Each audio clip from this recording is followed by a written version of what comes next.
mon enfance. Mon enfance a été tout à fait, on va dire, normale. J'étais à l'école normale, malgré des séances de kiné, malgré tout ce qui s'ensuit. J'étais comme une enfant normale, malgré des appareillages, à l'école jusqu'à l'âge de 6 ans. Et à 6 ans, en fait, ce qui s'est passé, c'est que mademoiselle, qui m'a fait... désolée, je ne dis pas mon prénom, mais c'est un choix personnel. Mademoiselle, pour le moment en tout cas. Mais mademoiselle ici, en fait, ce qui s'est passé, qui ne fait rien à moitié, était très fatiguée ce jour-là, parce que ce jour-là, je m'en rappelle et je m'en rappellerai toute ma vie, en fait. J'étais très fatiguée, et en fait, ce qu'il y a eu, c'est que ils m'ont mis donc avec mon AVS et avec l'accord de ma prof, mon AVS m'a mis à la sieste chez les plus petits parce que c'était un jour où les autres avaient piscine, donc pas toujours simple d'aller à la piscine là, parce que en plus il fallait un bus adapté. Donc je n'allais pas à la piscine avec ceux de ma classe, parce que la piscine était beaucoup trop froide pour moi. Enfin bon, passons. Et en fait, ce qui s'est passé, en fait, c'est que, eh ben, on m'a mis dormir, enfin, si on peut dire dormir, parce que les suites sont moins gaies. La VS se tracassait en fait parce qu'au bout, d'habitude, quand ça que je suis fort fatiguée, en fait, au bout d'une demi-heure, quand mon AVS venait me voir, j'étais réveillée. Et là, toujours pas réveillée, mais transpirante. Et donc, elle prend la décision de me retirer mon pull et de me laisser en t-shirt. Et parce que j'avais vraiment très chaud. Et bizarrement, à ce moment-là, je ne me suis pas réveillée. Donc ça a encore plus inquiété mon AVS de l'époque. Et en fait, 2 heures ont passé. 2 heures, toujours pas réveillée, bizarre pour moi. Et bizarre pour mon AVS qui me connaissait et qui savait que je ne dormais pas beaucoup et que je ne faisais jamais de sieste. Au bout de 2 heures, elle se dit c'est pas normal. Et avec la prof, elle se dit c'est pas normal, elle n'est toujours pas réveillée. Donc elle vient de me voir et en fait elle se rend compte que je suis dans les pommes. J'étais tombée dans les pommes. Et donc à ce moment-là, elle se laisse encore 20 minutes et se dit si elle n'est pas réveillée pour la collation, nous appellerons ses parents. 20 minutes ont passé, je n'étais toujours pas réveillée. Je n'étais toujours pas réveillée et mon état, mais il restait le même quoi, dans les pommes et tout, parce que je ne répondais pas, je ne réagissais pas quand je criais, je ne réagissais pas quand on faisait du bruit. Donc là, d'office, en fait, le médecin est à 200 mètres de mon école, mais ils n'ont pas été plus malins d'appeler d'abord le médecin qui me connaissait très bien puisque c'était mon médecin traitant et qui aurait pu être là en 5 minutes si on lui disait que c'était pour moi. Mais ils ont appelé ma maman. Évidemment, ma maman, elle a été choquée qu'on lui dise votre fille est dans les pommes et on essaye de la réveiller depuis 20 minutes, mais rien n'est fait, elle ne se réveille pas. Elle est dans les pommes depuis plus ou moins 2h30. Donc évidemment ma maman arrive Je suis toujours dans les pommes. Ma maman décide de m'emmener chez le médecin très vite avec mon papa. Mon papa, mon sauveur, ce héros. Mais arrivé chez le médecin, toujours pas réveillé. Il pense que j'ai fait une crise d'épilepsie. Donc il m'envoie à l'hôpital. On me fait un IEG. Un encéphalogramme. Et là, l'IEG ne montre rien de grave. Mais ils mettent quand même sur traitement pour un an. D'autres examens, notamment une radio des intestins et une échographie, montreront qu'en fait je suis tombée dans les pommes à cause d'une occlusion intestinale. Donc hop, tout ce qui s'ensuit, je crois même que j'étais au bloc opératoire et tout. Enfin, je sais plus exactement. Donc je veux pas dire de bêtises. Mais ce qui est plus choquant, c'est la suite. Car pour moi, ça a été vraiment choquant. Quelques jours après, je me faisais une joie de retourner à l'école puisque j'allais beaucoup mieux. En fait, là, on a appris à mes parents que l'école ne me voulait plus. Qu'ils me mettaient dehors comme ça sans raison parce que j'avais pas de problème mental. Donc ma place était vraiment en école normale, mais non, j'avais plus ma place là pour eux et il fallait que j'aille en école spécialisée. Heureusement, maman a pris la décision de retirer ma grande soeur et mon grand frère qui étaient dans cette école-là parce qu'elle trouve ça inadmissible. Et moi j'ai malheureusement dû rentrer en école spécialisée avec l'autre de mes grands frères qui avait un petit retard mental.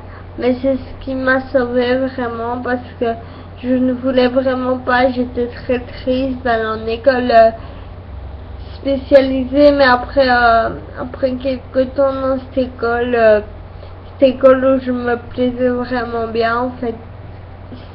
Ça allait mieux parce que j'étais avec toutes des personnes comme moi et j'avais un bon suivi, donc c'était très bien. Mais triste quand même d'avoir quitté l'école normale plus que voilà. Mais c'était pour mon bien et il fallait que je m'y fasse. Et je m'y faisais très bien. Malheureusement, quelques mois passent ça et là pour prévenir grave opération au niveau des tendons et au niveau des tendons et au niveau des tendons d'Achille, au niveau des tendons derrière les genoux et au niveau donc une Trésignac,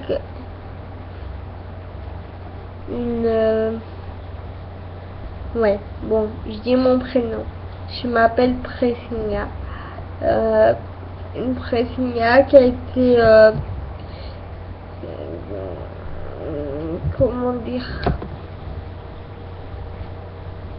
qui a été plâtrée, qui a été qui a été plâtré, qui a été pendant 6 semaines et puis j'ai continué ma vie d'enfant normalement. J'ai continué ma vie et puis un bon jour mes parents se sont séparés. Mon papa, ce héros qui m'avait réanimé en fait, s'est séparé de ma maman. Et là ça a été très dur pour moi. Mon papa en fait il me voyait de temps en temps. J'étais sa fille, j'étais son sang. Et puis un jour il s'est remis avec une femme.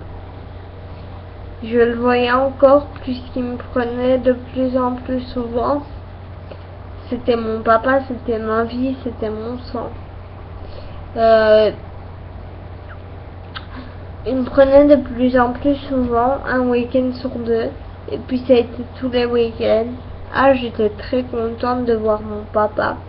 Je m'y étais attachée, c'était la prunelle de mes yeux. C'était mon père, c'était mon sauveur, c'était mon héros.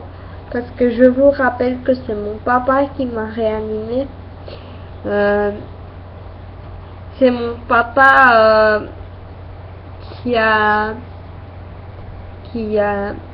m'a réanimé. C'est mon papa qui a sauvé la vie de sa fille. C'est mon papa qui avait sa petite fille morte dans ses bras. Enfin, je vous passe ce détail. Et voilà. Et après, ça a été tous les week-ends. Et après, ma maman est tombée enceinte de mon petit frère. On était déjà 4 enfants. En fait, les deux plus grands portent le nom de mon papa. Mais c'est pas dans mon... Enfin, il les a adoptés. Donc voilà, il les a adoptés. Et c'est ses enfants. Mais bon.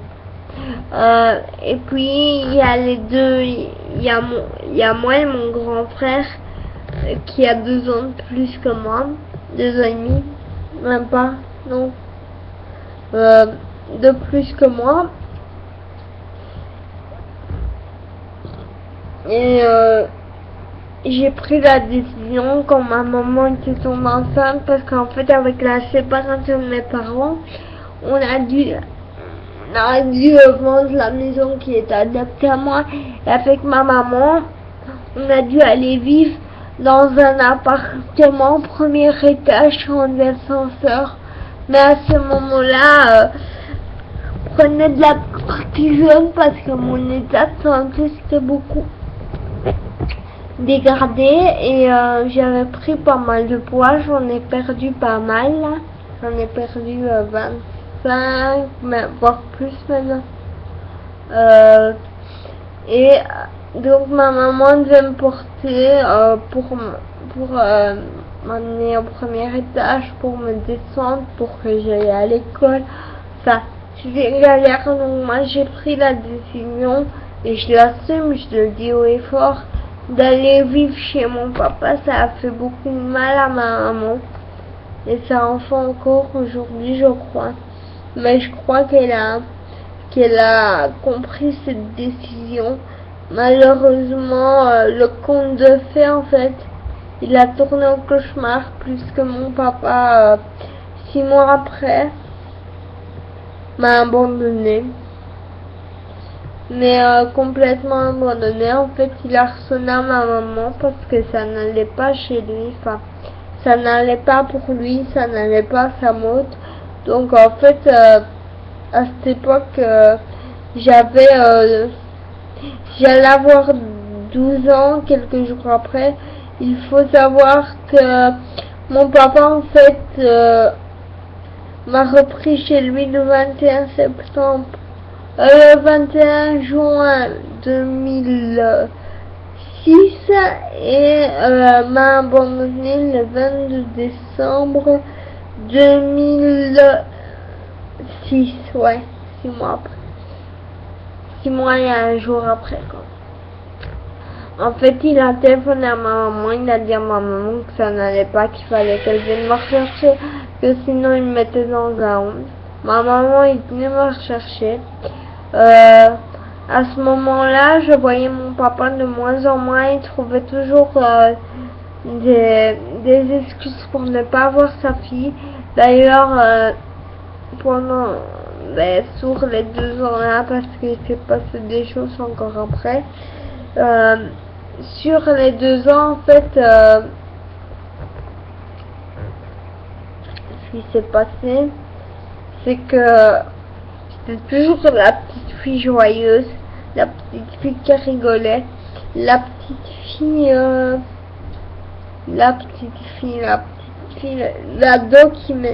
l'ado, quoi. Sur les 2 ans entre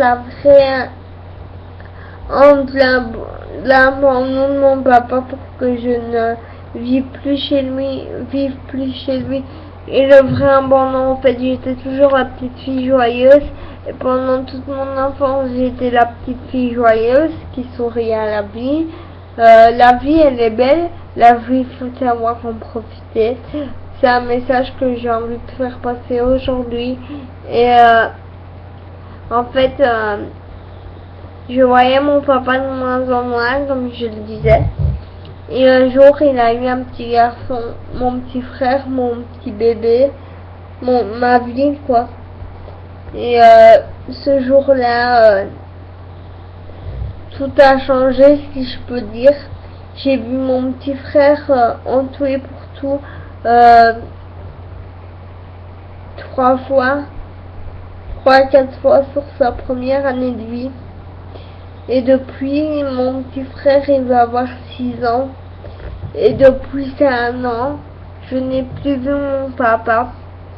Et sa femme, en fait, mon papa ne nous aimait pas et je crois n'a jamais accepté le handicap qui est le mien, mais pourtant qui n'est pas un handicap pour moi car je me considère comme quelqu'un de tout à fait normal. Enfin, et en fait voilà, et ça fait partie, si je vous en parle, c'est qu'en fait, mon papa, en fait, ça a été le héros qui m'a réanimé, qui a été là pour moi, enfin. Mais c'est une étape qui a surtout fait partie de mon handicap et qui m'a aidé à grandir et qui m'a aidé à me surpasser pour montrer à ces 2 personnes que j'avais pas besoin d'eux pour progresser dans mon handicap et dans ma vie. Désolée, cette vidéo, je la mets quelque temps, mais je la supprimerai car je veux surtout rester anonyme pour ne pas que mon papa retrouve ma page. Il faut savoir que depuis 1 an de mon petit frère, il s'est passé beaucoup de choses car en fait j'ai oublié de vous dire quelque chose d'important. À mes 12 ans, j'ai subi une grave opération qui a duré 8 heures. 8 heures, donc le 7 mai 2007 en fait. J'ai subi ce qu'on appelle l'implantation d'une pompe à baclofen. C'est une pompe, tapez sur internet pompe à baclofen et vous verrez ce que c'est en fait. C'est une pompe qui m'injecte, en fait, c'est une pompe qui est dans mon ventre et qui est reliée à la moelle épinière et qui m'injecte du médicament à intervalles réguliers. Mais mon papa est venu me voir qu'une seule fois et il est resté 5 minutes. Entre-temps, après, comme je vous ai dit, j'ai vu mon petit frère la première année de sa vie. Puis maintenant, je ne le vois plus du tout. Je vois plus du tout mon papa. C'est pour ça que je vous ai dit que je supprimerai la vidéo. Et c'est surtout pour ça que je vais rester anonyme au niveau de mon prénom, même si je l'ai dit un peu avant. Mais certains verront la vidéo, mais pas tous. Donc ça va, c'est rassurant. Parce que je la supprime, je la laisse jusqu'à demain matin. Après au moins je la mets pour que on la voie plus que je la voie comme moi, quoi. Désolée, mais c'est pour me protéger aussi. J'espère que vous comprendrez. Sinon, en fait, j'ai appris que j'ai une petite soeur qui a aujourd'hui bientôt 3 ans, qui aura 3 ans. Donc mon petit frère, en fait, mon petit frère que mon papa a eu sans ma maman aura 6 ans, sans ma maman, oui, avec mon belle-mère, aura 6 ans le 17 février et ma petite sœur aura 3 ans le 17 octobre. Mais moi je souris à la vie et je me dis que c'est la vie, que la vie elle est belle, qu'il faut savoir profiter, que j'ai une enfance heureuse et que c'est grâce à ma maman vraiment. Ma maman qui est là à à chacun de mes rendez-vous médicaux. Aujourd'hui, mon papa ne se tracasse pas pour moi, mais moi je me tracasse pas pour lui. C'est la vie, c'est comme ça, et c'est comme ça qu'on avance. Et faut surtout pas reculer. Faut foncer quoi. La vie elle est belle. Il faut vraiment qu'on fonce et qu'on se dise voilà. C'est comme ça, c'est pas autrement. Donc en fait, voilà.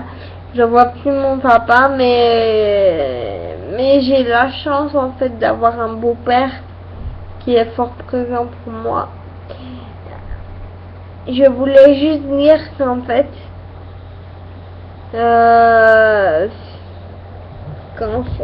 comment dire, qu'en fait, j'ai fait une promesse il y a quelques jours et cette promesse, je la tiendrai jusqu'au bout. Mais j'ai une enfance plus qu'heureuse grâce à ma maman. Et ouais, c'est le plus beau cadeau. J'ai jamais ressenti vraiment mon handicap comme un frein à ma vie.